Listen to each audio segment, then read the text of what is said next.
अल्हम्दुलिल्लाहि रब्बिल आलमीन वस्सलातु वस्सलामु अला सय्यिदिल मुरसलीन व अला आलिहि व अस्हाबिहि अजमाइन।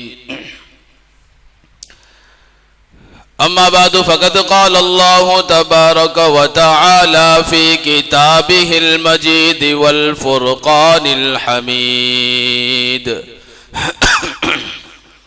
अऊज़ु बिल्लाहि मिनश शैतानिर रजीम। बिस्मिल्लाहिर रहमानिर रहीम। ला यस्तविल क़ाइदून मिनल मुअमिनीन गैरु उलिज़ ज़रर वल मुजाहिदून फ़ी सबीलिल्लाह। वजाअ फ़ी रिवायतिन इन्न इब्न उम्मि मक्तूमिन कान मुअज़्ज़िनन लिरसूलिल्लाहि व हुवा अअमा। सदक़ल्लाहुल अज़ीम व सदक़ रसूलुहुन नबियुल करीम व नहनु अला ज़ालिका लमिनश शाहिदीन वश्शाकिरीन वल्हम्दुलिल्लाहि रब्बिल आलमीन।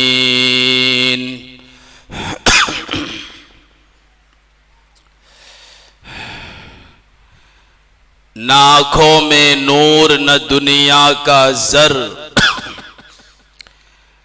न आँखों में नूर न दुनिया का ज़र, लेकिन दिल था ईमान से रोशन मगर। बिलाल की सदा थी तेरी थी अजान, तू है नबी के मुक़द्दस दियार का निशान। अबसा व तवल्ला में आया पयाम के बिना ये दिल है असला मकाम। जो देख न सकता था दुनिया की राह, जो देख न सकता था दुनिया की राह, वो पहचानता था खुदा की राह। कारवाने सहाबा में एक ऐसे अजीम और खुश नसीब सहाबी भी है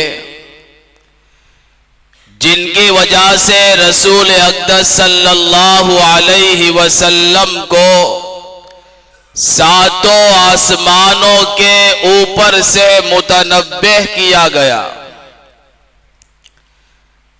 मकाम इतना ऊंचा, आला और बरतर कि जिनके शान में 16 आयात करीमा लेकर जिब्राइल अमीन अलैहिस्सलाम अल्लाह जल्ल जलालुहु व अम्मा नवालुहु की जानिब से अर्श से फर्श पर आकाए दो जहां की खिदमत में हाजिर हुए। याज़ीमुल मर्तबत और आला मकाम की शख्सियत कौन है? वो है हजरत अब्दुल्ला इब्ने उम्मे मक्तूम रदी अल्लाह ताला अन्हु, जिन्हें मुअज्जिन रसूल सल्लल्लाहु अलैहि वसल्लम का एजाज भी हासिल था। हजरत अब्दुल्ला इब्ने उम्मे मक्तूम रदी अल्लाह ताला अन्हु मक्की है, कुरैशी है और प्यारे आका सल्लल्लाहु अलैहि वसल्लम के करीब के रिश्तेदार थे। वो इस तरह के सय्यदुना हजरत खदीजा रदी अल्लाह ताला अन्हा के मामूजात भाई थे। बाप का नाम कैस था और माँ का नाम आतिका था। जब ये पैदा हुए तो जाहिरी बिनाई से महरूम थे, नाबीना थे, इसलिए उन्हें मक्तूम कहा गया। ढका हुआ, छुपा हुआ, जिसके आंखों के पर्दे पड़े हुए हो, अरब में उसे मखतूम कहा करते थे, तो इन्हें मखतूम कहा गया। और फिर वालिदा को, चूंकि बेटा मखतूम और नाबीना था, इसलिए वालिदा को उम्मे मखतूम कहा गया। और अरब में यह भी रिवाज था कि माँ और बाप में से जो ज्यादा फेमस होता था, मशहूर होता था, बेटे की निस्बत उसकी तरफ मंसूब कर दी जाती थी। इसलिए माँ की तरफ मंसूब होकर अब्दुल्ला इब्ने उम्मे मखतूम कहा जाने लगा। अब्दुल्ला इब्ने उम्मे मखतूम रदी अल्लाह ताला अन्हु जाहिरी बिनाई से महरूम थे, लेकिन दिल की निगाहें खुली हुई थी। बसारत से महरूम थे, लेकिन बसीरत सही सलामत थी। जैसे वादी मक्का मुअज्जमा में इस्लाम की नूरानी किरणें रोशन हुई, अब्दुल्ला बिन उम्मे मखतूम के दिल के अंदर भी दामन इस्लाम से वाबस्ता होने का वलवला पैदा हुआ।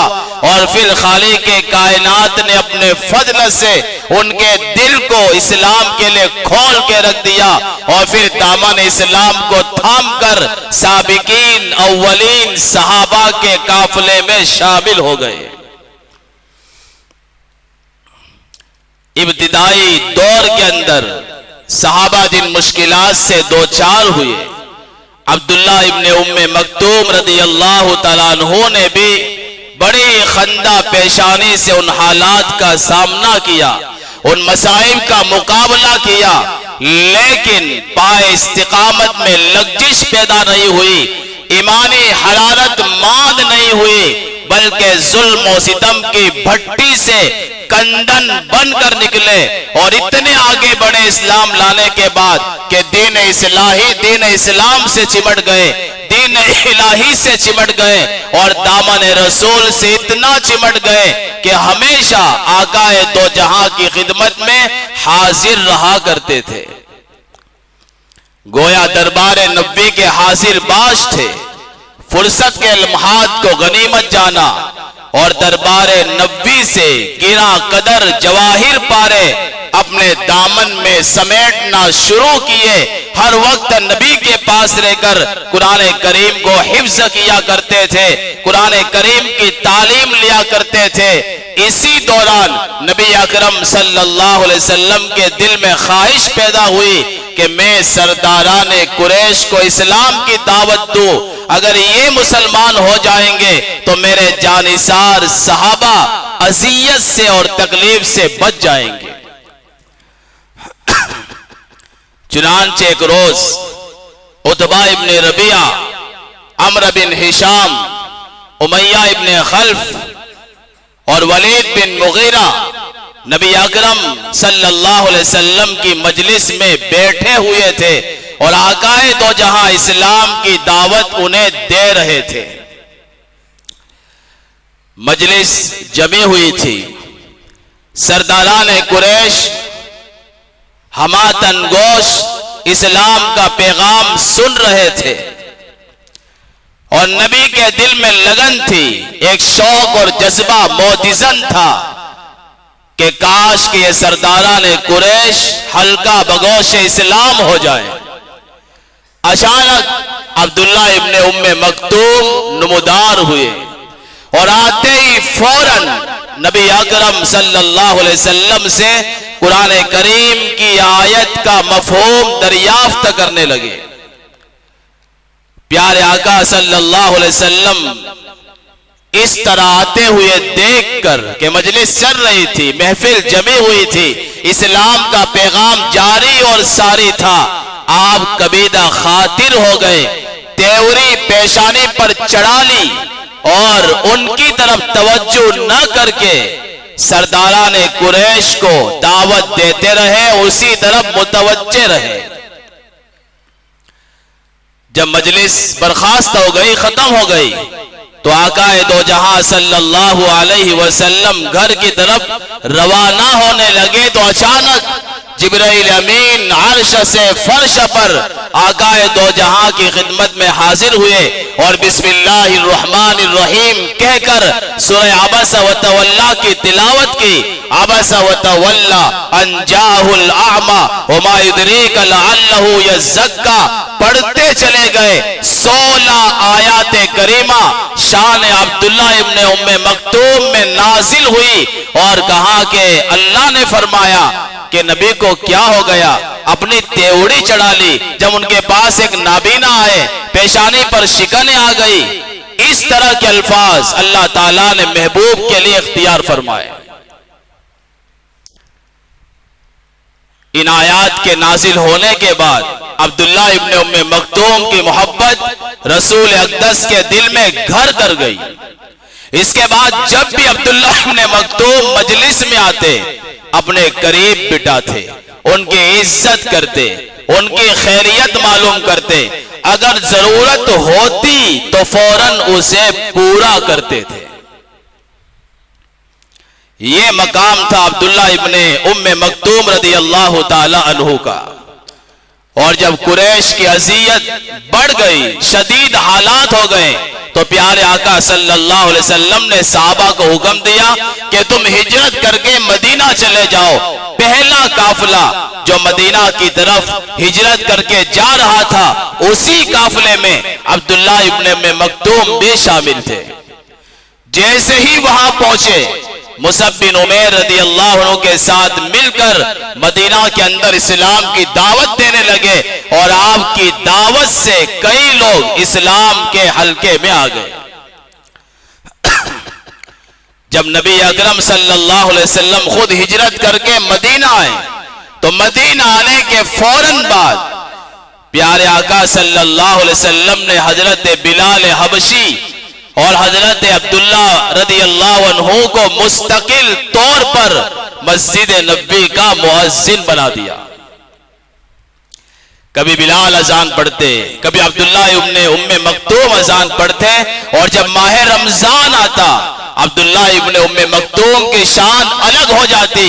एक अजान पढ़ता सहरी के लिए और दूसरा अजान पढ़ता सहरी बंद कराने के लिए। हजरत बिलाल अजान पढ़ते ताकि सोने वाले जाग जाए, नमाज पढ़ने वाले सहरी खाने के लिए घर चले जाएं। और अब्दुल्ला इब्ने उम्मे मक्तूम अजान पढ़ते, फजर की अजान वो इस बात की अलामत होती थी, अब खाना पीना बंद कर दो, सहरी बंद कर दो और नमाज फजर के लिए आ जाओ। नाबीना थे लेकिन फजर के वक्त का खास ख्याल रखते थे। इसलिए मुस्तकिल तौर पर रमजान के महीने के अंदर अल्लाह के रसूल ने उनको यह जिम्मेदारी सौंपी थी कि तुम फजर की अजान पढ़ना।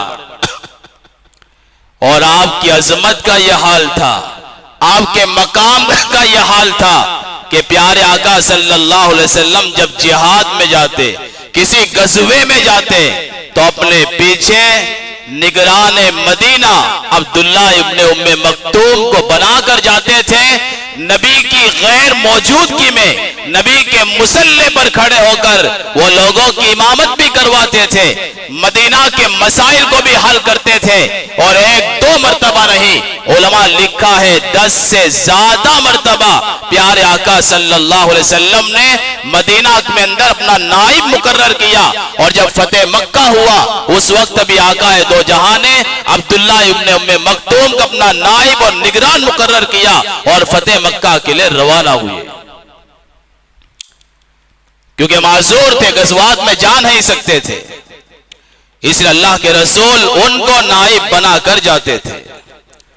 और जब गज़वा बद्र हो गया तो अल्लाह ताला ने मुजाहिदीन की हौसला अफजाई के लिए कुछ आयात नाजिल की।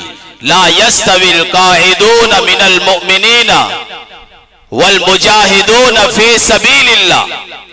पहले ये आयतें करीमा नाजिल हुई कि मुसलमानों में से जो लोग मैदान जिहाद में नहीं जाते, राह खुदा में नहीं जाते, वो लोग और जो राह खुदा में जिहाद करते हैं, वो दोनों बराबर हो ही नहीं सकते। राह खुदा में जिहाद करने वाले, उनका मकाम आला है, अरफा है, ऊंचा है। जब ये आयतें नाजिल हुई तो अब्दुल्ला इब्ने उम्मे मक्तूम गमगीन हो गए कि मेरा क्या, मैं तो माजूर ठहरा, मैं गज़वात में शिरकत नहीं कर सकता।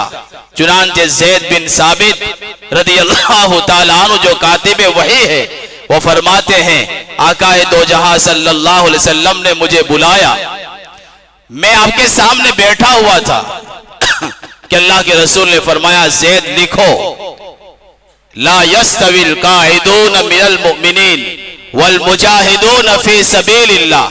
हजरत ज़ैद बिन साबित फरमाते मैंने आयत करीमा लिख ली, आपके पीछे इब्ने उम्मे मक्तूम तशरीफ फरमाते, उन्होंने बेसाख्ता कहा अल्लाह के रसूल हमारा क्या, मैं गज़वात में शरीक नहीं हो सकता।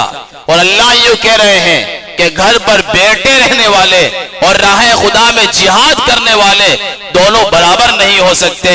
फिर यूं कह के अपने हाथ अल्लाह के सामने उठाए और कहा इलाही मेरे उज़्र को सामने रखकर कोई हुक्म नाज़िल फरमा।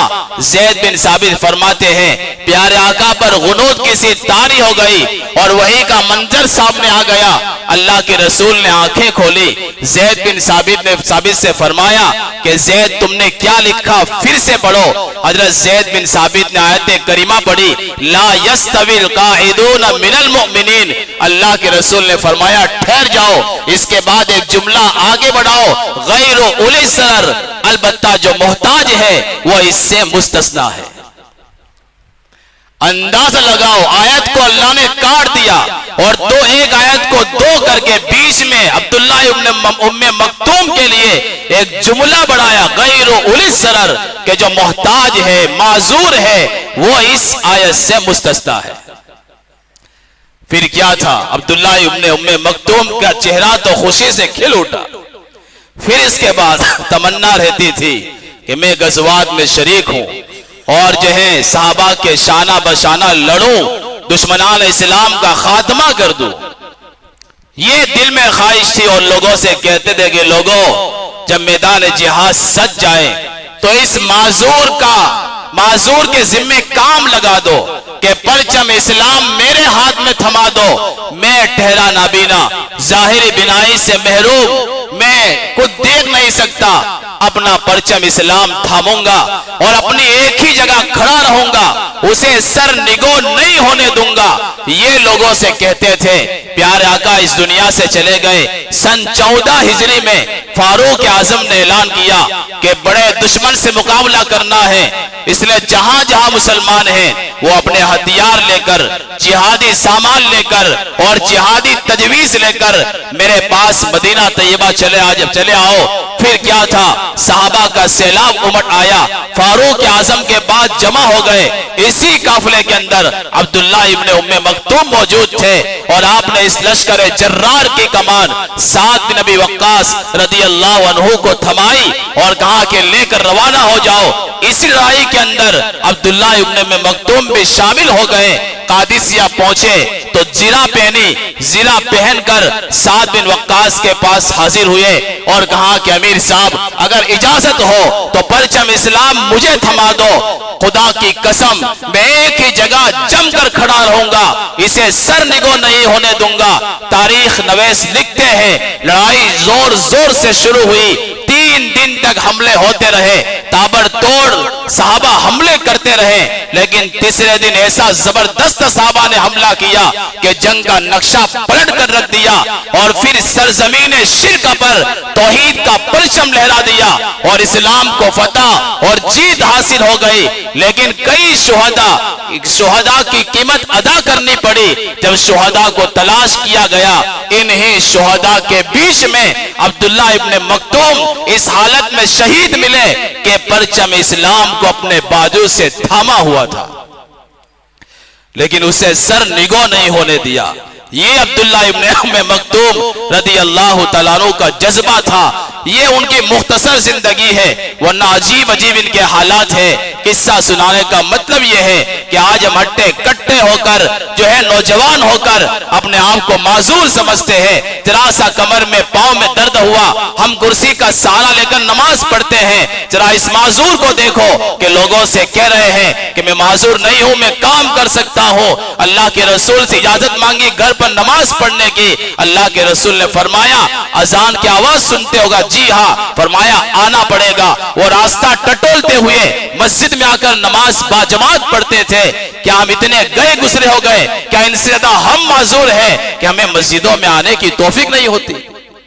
सोचने वाली बात है। इतना माजूर सहाबी जिनको अल्लाह ताला कुरान में माजूर कह रहा है, फिर भी जो है राह खुदा में शरीक भी हो रहे हैं, जिहाद में जा भी रहे हैं और मस्जिद नबी में आकर नमाज नहीं, नबी के मुसल्ले पर इमामत भी करवा रहे हैं।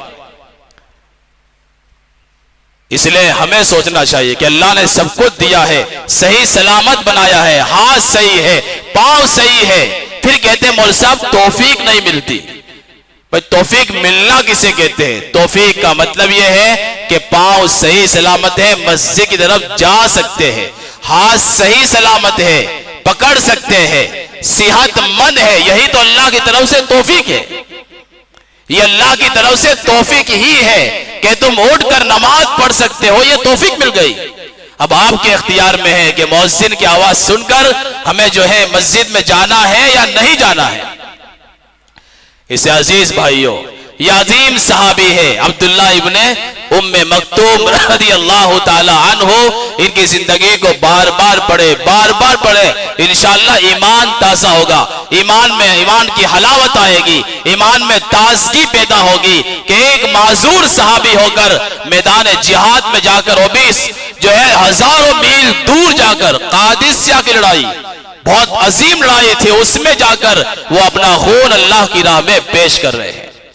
इसे हमारी जिम्मेदारी है कि भाई माजूर न समझे, वरना कल कयामत के मैदान में हमारा कोई उजरा काबिल कबूल नहीं होगा। अबू अय्यूब अंसारी रज़ियल्लाहु तआला अन्हु जो है 90 साल की उम्र में अल्लाह के रास्ते में चले हैं। छोटे छोटे मासूम सहाबा राह खुदा में चले हैं और इन्होंने कभी तलवारों की झंकार के नीचे में, तलवारों की झंकार के झंकार में और तीरों की बौछार में भी नमाज को नहीं छोड़ा है। हमारी जिम्मेदारी बनती कम से कम हम फर्ज नमाज पर तो आ जाए। नवाफिल की बात तो बात की है, इस्लाम का पहला फरीज़ा ईमान के बाद नमाज है, उस पर हम आ जाएं। कल मैदान महशर में इसी के बारे में पहला सवाल होगा। अव्वलु मा युहासबु बिहिल अब्दु यौमल क़ियामा अस्सला, के पहला सवाल नमाज का होगा। अगर नमाज सही निकल आई तो बाकी अमाल सही निकल आएंगे। ज़कात, रोजा, हज, ये बाकी के अमाल है। जैसे हम चावल पकाते हैं, चावल पके या नहीं पके, ऊपर के चावल चेक करते हैं। अगर ऊपर के चावल पक गए, फैसला ही होता है कि पूरा पतीला ही पक गया है। अल्लाह ताला ज़कात से पहले, हज से पहले, रोजे से पहले और दूसरे अहकाम से पहले नमाज का जायजा लेगा कि नमाज सही है तो बाकी अमाल भी सही निकलेंगे। बस अल्लाह यूं कह दे कि तुम्हारा हिसाब हो गया। इसको कहते हैं आसान हिसाब। आखिर में जो है एक लतीफा यूं कहो या इबरत का किस्सा कहो कि अल्लाह ने अगर यूं कह दिया कि क्यों किया तो उसमें हमारी आफियत नहीं है। जब ये मौलवी साहब ने आयत करीमा पढ़ी फसौफ युहासबु हिसाबन यसीरा कि अल्लाह ताला आसान हिसाब लेंगे, बच्चों ने पूछा कि उस्ताद मोहतरम आसान हिसाब क्या होता है? तो उस्ताद ने फरमाया कि मैं तुम्हें समझाऊंगा। एक बच्चे को बुलाया, 1 रुपया दिया, दूसरे बच्चे को बुलाया, 50 रुपए दिए, तीसरे को 100 रुपए दिए, चौथे को 200, जो है पांचवें को जो है 400 और छठे को 500 रुपए दिए। पहले बच्चे को बड़ा गुस्सा आया कि मौलवी साहब ने नाइंसाफी की, उसको 500 दिए, मुझे 1 रुपया दिया। हजरत ने फरमाया जाकर वापर खाओ, 1 रुपया है वो भी इस्तेमाल कर लो, 500 रुपये दे वो भी वापर खाओ और आइंदा कल मुझे फुला नान भाई के तंदूर पर मिलना। चुनांचे सारे जमा हो गए, 500 वाले को बुलाया, इस जो है गरम गरम तवे पर खड़ा हो जा और 500 रुपये का हिसाब दे। बेचारे की वाट लग गई, गरम गरम तंदूर तवे पर खड़ा है, गिरा रहा है कि मौलवी साहब यूं खाया, ये खाया, ये खाया, घंटा निकल गया। 400 वाले का हिसाब उससे आसान हो गया, 200 वाले का उससे आसान हो गया, 50 वाले का उससे आसान हो गया।